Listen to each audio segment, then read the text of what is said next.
Good afternoon, everybody. I thought I'd give a brief video lecture that's basically going to cover weeks 11 through weeks 14 as it relates to the next component to your research paper. Now, as we head into this weekend, the end of week 10, you should be wrapping up, picking a top research paper topic and answering those 5 questions for the research paper proposal that is due um, this Sunday. And really, the first component, which is the proposal, is basically sort of giving us the green light or giving you the green light to sort of move on to the next step, which would be the second component, primarily the annotated bibliography. Now, the annotated bibliography is a little bit more, there's a little bit more structure to it, meaning the way you need to style it, organize it. It deals with those 6 scholarly sources that you will need to get as we move on between week 12 through week 14. Now, these scholarly sources need to be the 6 that you plan on using in your research paper as it relates to, quotations from them, paraphrasing, summarizing. And during the next sort of 3 weeks, I will probably provide a couple more videos that strictly deal with directly quoting, paraphrasing, summarizing the works cited, all that stuff. But the way I'm doing this particular annotated bib is I'm going to break it up into 3 sets, meaning you're going to have an AB set 1 due, AB set 2, and then finally AB set 3. The first set of annotated bibs is going to deal with your 2 scholarly websites. The second set are going to deal with your 2 scholarly journal articles. And your third set is going to deal with your 2 scholarly books. Now, there should be a video that deals with library orientation as it relates to the college library, how to use Galileo, EBSCO, some of our databases to find your journal articles and that type of stuff. It also talks about how to check out books and find books here at the college library. So 4 of your sources really need to come from a library aspect somewhere, whether it's a public library or a college library, or if you're dual enrollment, your high school library, which again would be the 2 scholarly books, 2 scholarly journal articles. Now, the 2 scholarly websites, obviously, you can get from the internet, but you want to make sure that whatever you get from the internet is going to be credible and reliable. So anything that ends with .edu, .org, .gov should be fair game there, should be credible. That's not to say you can't use a .com site, but you want to be careful. You want to make sure that that .com site has some credibility to it, meaning the author of that particular website has a degree maybe in your topic, has some expert or some experience with it. And, be careful because Wikipedia is not a scholarly website, at least at this moment. So, I mean, you can read Wikipedia to get a basic understanding of your topic, but you can't just be quoting stuff, say, hey, I'm going to use a whole bunch of wiki articles. That's not going to work. You're going to have to get something that's a little bit more academic in nature, stuff that's been peer reviewed, went through a process. So you want to kind of keep that stuff, in mind as we head from week 10 to 11, 11 to 12, 12 to 13, and then 13 to 14 as it relates to the annotated bib aspect. The other thing is you want to kind of keep in mind that your annotated bibliography is not the same thing as your research paper, meaning they're dealing with the same research paper topic, but the annotated bib is basically you evaluating your 6 sources, the ones that you plan on using throughout your paper. And we'll talk a little bit more about what the annotated bib is and look at some examples that I've provided here momentarily.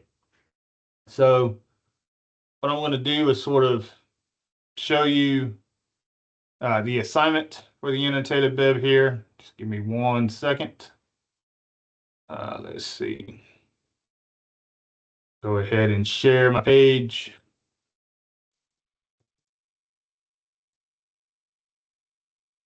So you should be able to see that we're all on your Blackboard page. And I'm going to go ahead and open these up. So you can kind of see on your end. I will go ahead and open up the other ones for my other 1101 class after I conclude this video. But if you click here, this is going to give you sort of the laydown, and I'm going to go over a little bit more in detail really what the annotated bib is here momentarily. But I give you the due dates for each set as well. And these are the 3 questions. So as you get your sources for set 1, for set 2, for set 3, you're going to read through them because you're going to have to read through them. I wouldn't just skip around and skip certain sections. You're going to have to be able to read through these sources to be able to answer the 3 questions. Because the annotated bib, really there's 2 parts to it. There's the citation part to it, which we'll talk about here as we go along. And then there's the annotated paragraph part to it. So the citation part to it comes first. The annotated paragraph comes second, and it's based on your reading and then answering of these 3 questions that your sentences basically, if you go in order, are going to make up the paragraph. So like it says here, it says for each of your 6 sources. So again, we're doing this in section. First set, 2 scholarly website. Second set, 2 scholarly journal articles. Third set, 2 books. You're asking these same 3 questions and you need to answer at least in 5 to 8 complete sentences to create your annotated paragraph for each source. So please proofread, edit your paragraphs, and provide the proper citation above each paragraph. And again, I'll talk about that here momentarily. So the 3 questions are, what is this source about? What did you learn from it? So again, probably 2 to 3 sentences should be enough for each one of your sources to be able to answer that question. Can you trust this source is question 2. Again, probably 1 or 2 sentences should be enough when answering that question for each one of your 6 sources. And then our last question, how will you use this source in your research paper? So again, 1 or 2 sentences will be helpful when it comes to developing that particular paragraph. And we'll come back to this model A. This is from a previous student that made an A on the assignment. And we'll talk about sort of how this looks. This is if you were going to turn the whole thing in as one lengthy document. Again, we're breaking ours up into 2 sets. So yours shouldn't look as lengthy each set because we're only dealing with 2 sources at a time. This person turned in the entire bibliography, so that's why all 6 are there. But again, we will come back to this particular example here momentarily. But sort of what you need to think about, defining what an annotated bibliography is. An annotated bibliography is a list of sources. So in this case, it's going to be your 2 books, your 2 journal articles, your 2 websites that you have found for your research paper, with each source followed by a short paragraph and annotation. This annotation is not just a summary, it's a critical evaluation and reflection on the source's relevance to your research paper. So the reason why I'm asking you to answer these 3 questions deals with what I just basically said here. It's a critical evaluation and reflection of each one of these sources. So one way that you can think of your annotated bibliography is think of it as a source report card. For each source, which in your case would be 6, you explain what it says, why it's credible, and how it fits into your actual research paper. Some things that you want to kind of keep in mind. Why do we write annotated bibliographies? Good question. Why do we? Some of you may have done this in other college courses. You might have heard of this, have done this, depending on where you went to high school. But my belief is usually by the time you get to college freshman English, most of y'all, especially if you're coming right out of high school or still are in high school, probably never really heard of this term or this particular assignment. So we write annotated bibliographies for research papers. For one, organization. It helps you keep track of your sources and what each one contributes. Critical thinking. You evaluate the quality and relevance of each source. Preparation. It's a roadmap for your research paper.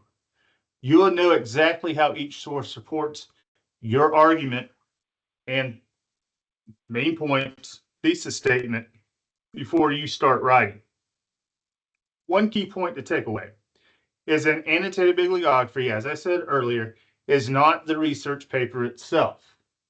It's a tool to help you write the paper more effectively. What goes into an annotation?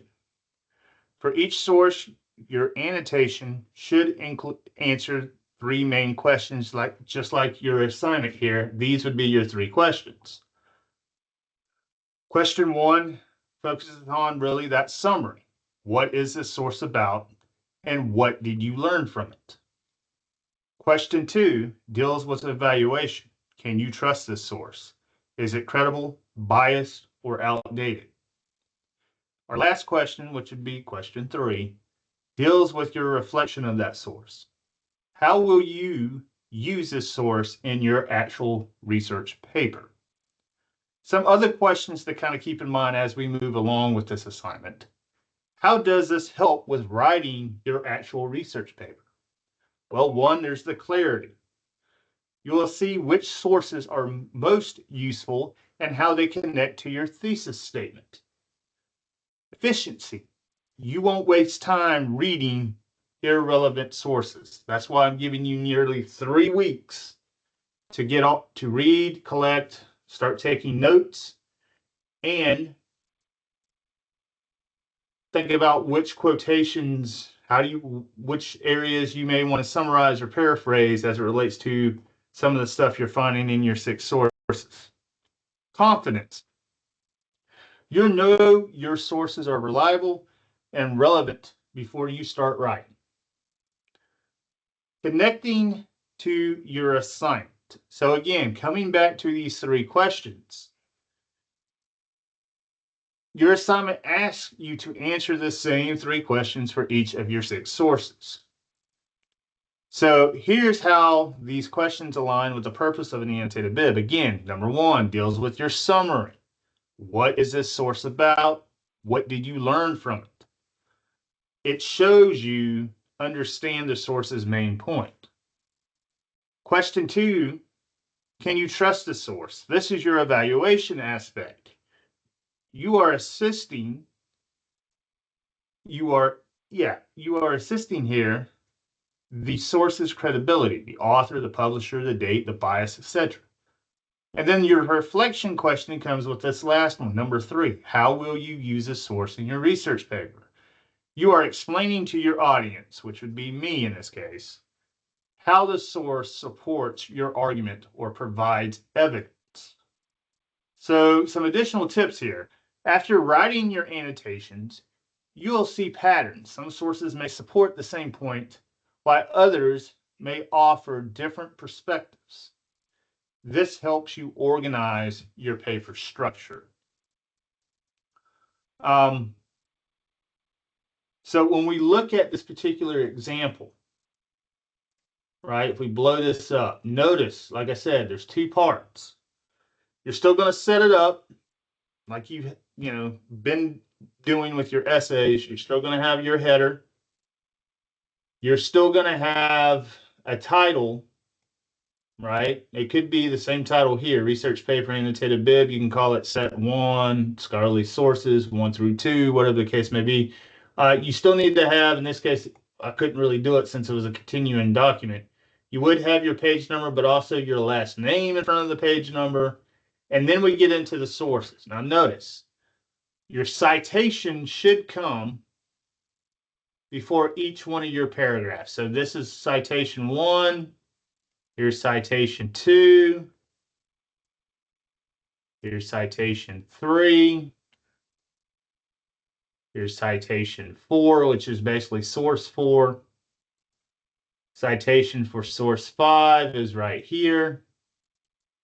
And then for source 6 is right here. Now notice, you don't need to indent the first line of your citation.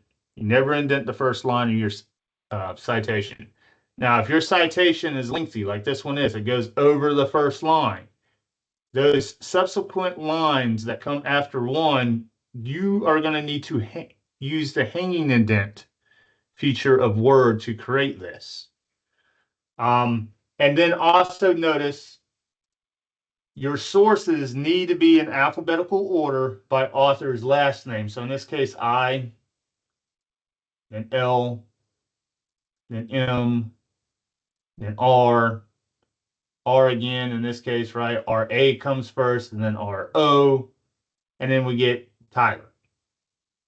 So kind of keep that in mind. Alphabetical order by author's last name, and then if your citation runs over the first line, the line that you don't indent, then you need to use hanging indent for those additional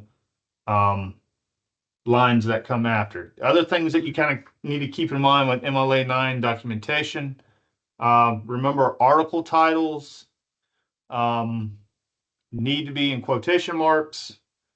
Journal titles and books need to be italicized. Don't forget volume, issue numbers, publication year, page range included.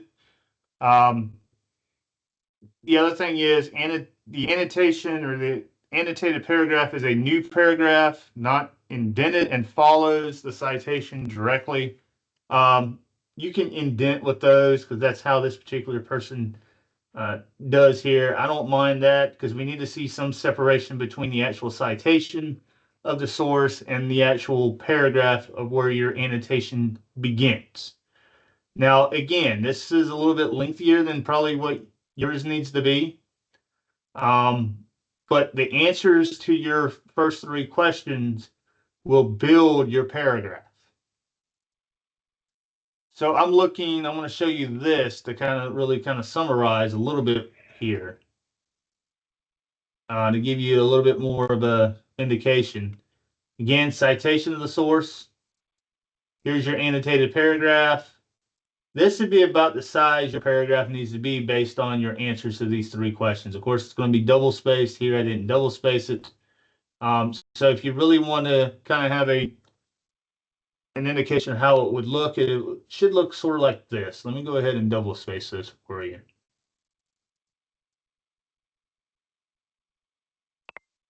Look about that size.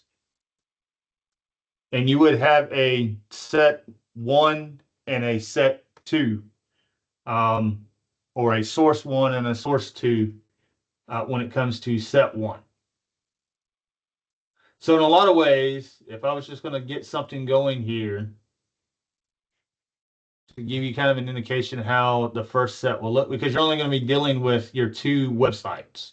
So you would have your header, you'd have all that information that you need, like you would for an essay. And then you would have, and again, this is going to be sort of a double 1. Kind of just give you an indication of how it's going to look. Yes, I do realize it's both Smiths, but we're going to get rid of these lines. But if you looked here, if you had your header, right, your name, my name, course number, date, a title, right, annotated bibliography, set 1, 2 scholarly websites, and then your last name and a page number, depending on how long your paragraph is, it will probably be about a page in length for each set 1, set 2, set 3. So if if we decided to turn all these in at once, it'd probably be about a 3-page document. Since we're doing these separately,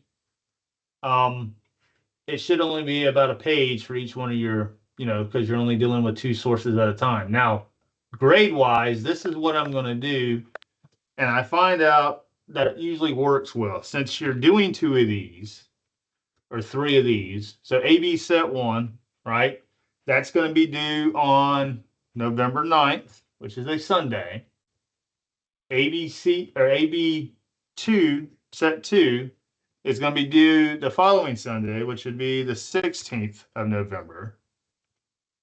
And then our final annotated bib, AB set 3, is going to be due the Sunday before we go to Thanksgiving break, which should be the 23rd. And what I'm going to do is you're going to get a grade for all three, but we're going to take the sum and divide it by 3, and that's going to determine the grade for all three collectively. So let's say on the 9th, for whatever reason, you don't do so well on it, you turn something in and you get a 45. Well, you have two other chances, because I will be able to grade, should be able to grade these relatively quickly, give you the feedback so you can go back and for set 2 and set 3, learn from the mistakes from set 1 so you're not making the same mistakes and losing the same amount of points. Because let's say with set 2, you get a little bit better because now you're dealing with journal articles, and let's say that you make a 75. Okay, that's good.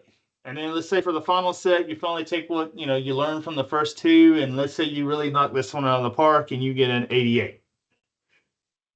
So what I'm going to do is I'm going to add all three of these up, because it would be better to have the 3 grades instead of you turned all 6 of them in and got that 45, right? So I'm going to add these up, take the sum, right? 45 plus 75 plus 88, and I get 208. Well, then I'm going to, since you have 3, I'm going to divide it by 3. And that's going to determine your entire grade for this particular annotated project. So what I would do after I get that, which in this case is a 69. It's not necessarily the greatest grade, but it's better than a 49. So what I would do is, and I would go back and give you a 69 for all of these other ones, right? It's just going to be averaging out to 69 for all of them. Now, we hope that the grade is higher than a 69.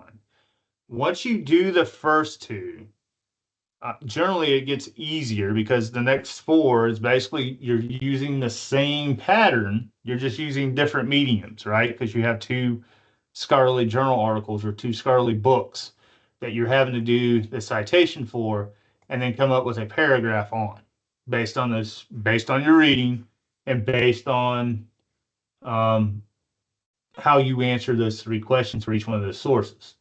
So I find this to be better than saying, hey, okay, I give you 3 weeks to do this assignment. You turn all 6 of them in on the 23rd, and whatever you make there, because you're only going to get 1 grade, is going to be your grade. So you'd rather have the chance to, if you're going to lose a little bit of points, to lose some during the first set. So set 2 and set 3, you're able to go back and fix, sort of learn from the mistakes from 1, so you're not repeating those for set 2 and set 3, is basically what I'm getting at.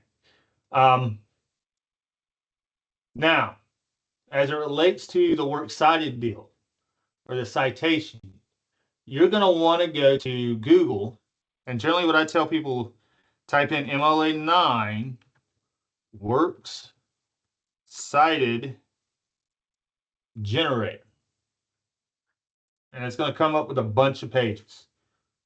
Any one of these, and again, this might be something that you would want to go through and kind of, pick and choose which one's the best for you. I'm going to go here, just randomly picking one.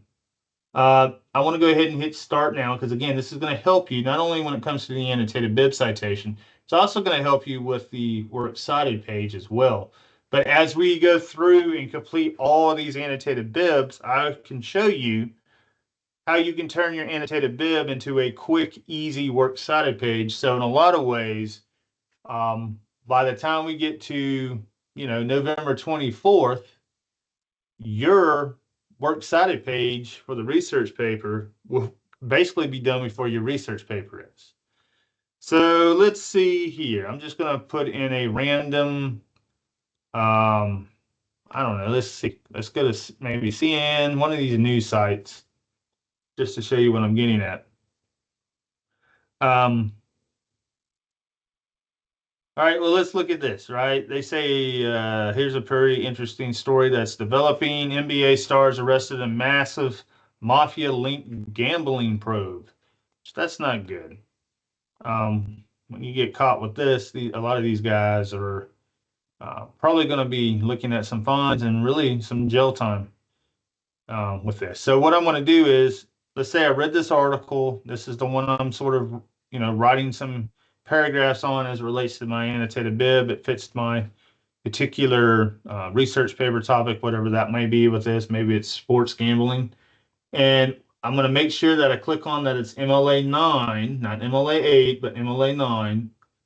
And then I'm going to look and say, well, is this a website, book, journal article? Of course, if you're using something a little bit different, you can kind of click here to find more.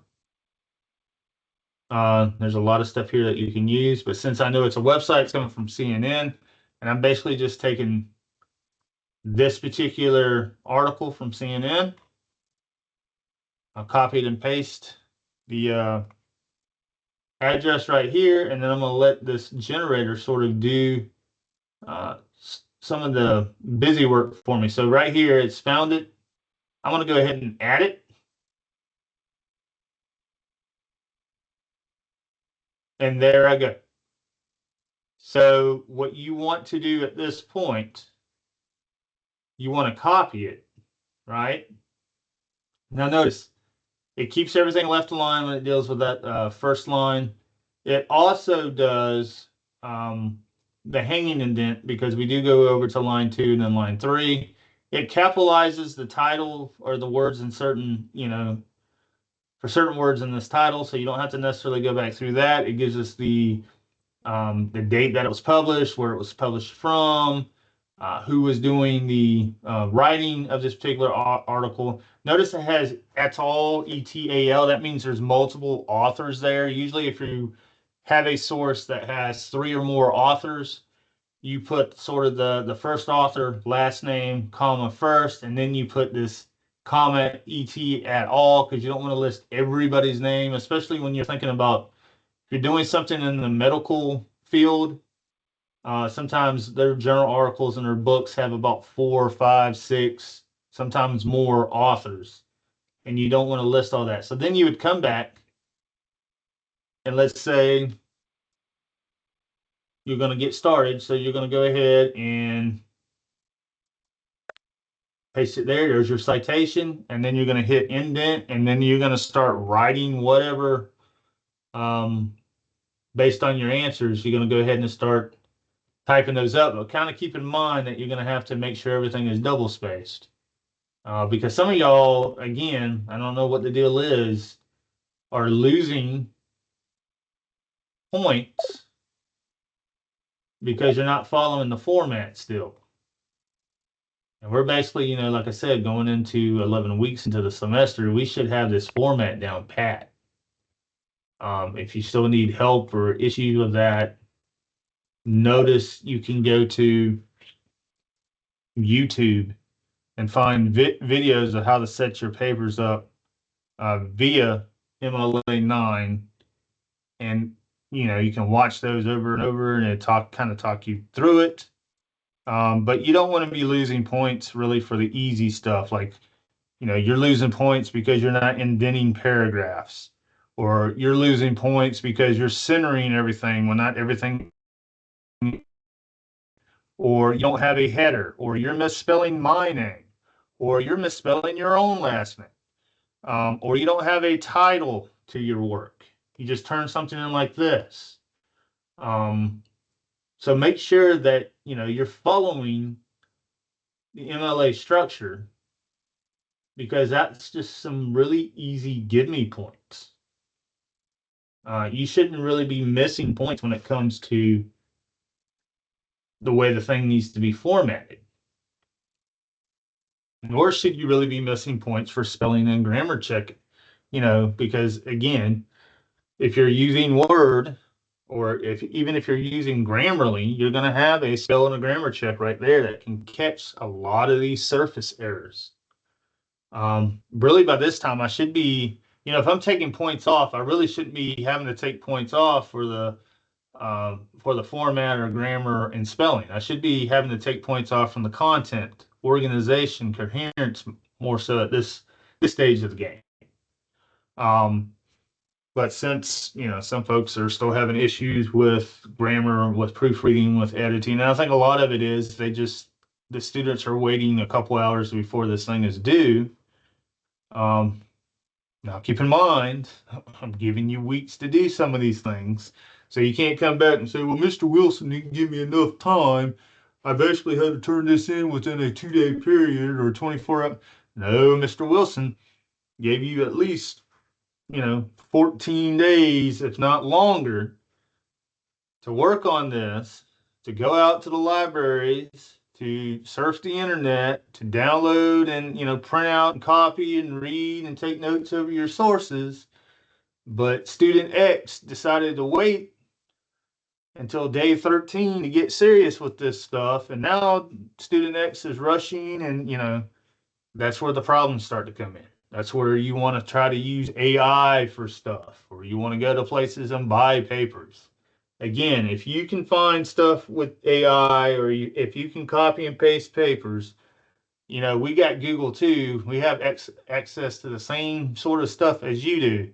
So if you can find it, we can find it and check your paper for it as well.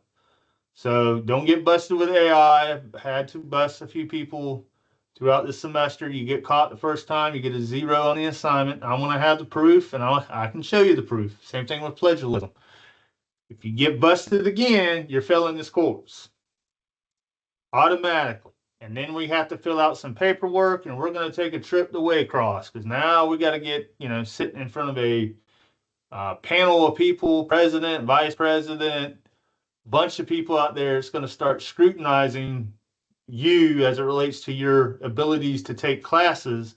And they're going to look at your other classes as well to see if you've been plagiarizing or using AI to help you get through there, which is not going to be a good feeling because now, one, this stuff's going to go onto your transcript. It's going to show that you used AI or plagiarized or whatever the case may be. And then two, the powers that be at the college are going to decide whether they suspend you for one semester, a year, or whether they just bar you from this college forever. And if you get kicked out of a technical college, that's pretty bad. Because again, that stuff stays on your college transcript forever. And it's not a good feeling to have because everywhere else you go, public, private, out of state, out of city, out of country, whatever the college is, they're going to want your transcripts from your previous colleges. And once they see that, well, this person got barred